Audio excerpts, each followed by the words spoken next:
Shamelessly Arguing with Vegans is a book authored by myself, Swati Prakash, and hosted free on earthhealingnetwork.com for downloading, sharing. You can access it as a free resource for activism and also for debunking more than 150 myths that people have carried since centuries, myths that are now exposed as unnecessary arguments against the very fact that we do not need all this graphic violence against sentient animals that are just like us. They are just as similar to any human, to your neighbor, to your family member, your children as human children, and their children are no different. So why must we discriminate? Why must we be racists? We must not be racists. We must not be speciesistic people, because that is an extension of racism. And to give a healing message, a message of kindness, let me draw a card at random. Be candid. A lovely, beautiful and powerful message from this oracle deck, Ganesha's Whispers. Be candid. No need to be fluffy, no need to sugarcoat your words. Be as natural as possible in the way you speak against atrocities, against evil, in the way you educate others. In your daily life, just go to your neighbors' doorsteps and just have a conversation about it. Just talk to your friends, talk to your colleagues about it. Otherwise, what sort of friends are we? What sort of neighbors are we? When we can't even be honest and have a simple conversation about something as gigantic as this, a huge, huge problem in this world.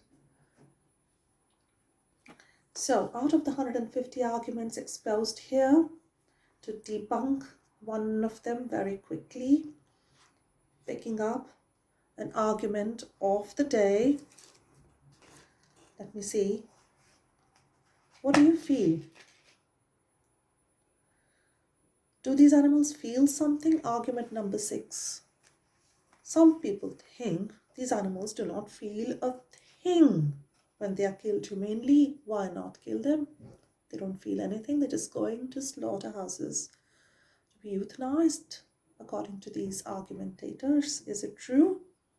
An avatar owner once stated this argument to me while on the roadside, while I was being an activist with a V group, Anonymous for the Voiceless group in my city. He was pointing an imaginary gun at my forehead with his fingers and saying, "Look, I am certified to kill. If I kill you, you would feel nothing. You'll just be dead." And when he said that, and when he pointed that gun, I said I already felt the horrific feeling of fear. Imagine what a little baby feels. You're pointing the gun to his head and he knows death is coming. Do you think they have no intuition, no understanding of what's going on? The child is kept hungry for 24 to 48 hours before being shot down, killed, electrocuted anally. Such horrific ways of killing them, stunning them. This gunshot will splatter his brain or hit his head. It is an injury to the brain. You're taking away the child from the mother. How would the child feel? Think about it. In the dairy industry, that's how they're taken away and shot. Would you do this to a little kitten, a puppy dog, to your pet? Is that humane? No, it's not humane. It's horrific, and most animals feel considerable pain when this happens, not just emotional, but also physical.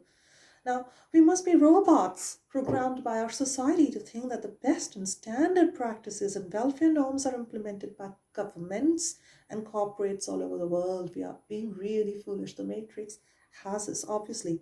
If you buy meat, eggs, and dairy, it's not going to be humanely farmed. There is no such thing as humane murder, humane farming, humane rape. Do you really trust these governments? These corporates? Are we so foolish to think that these authorities are worried about high welfare meat and high standards of farming? How high can it be? If you're killing, you're killing.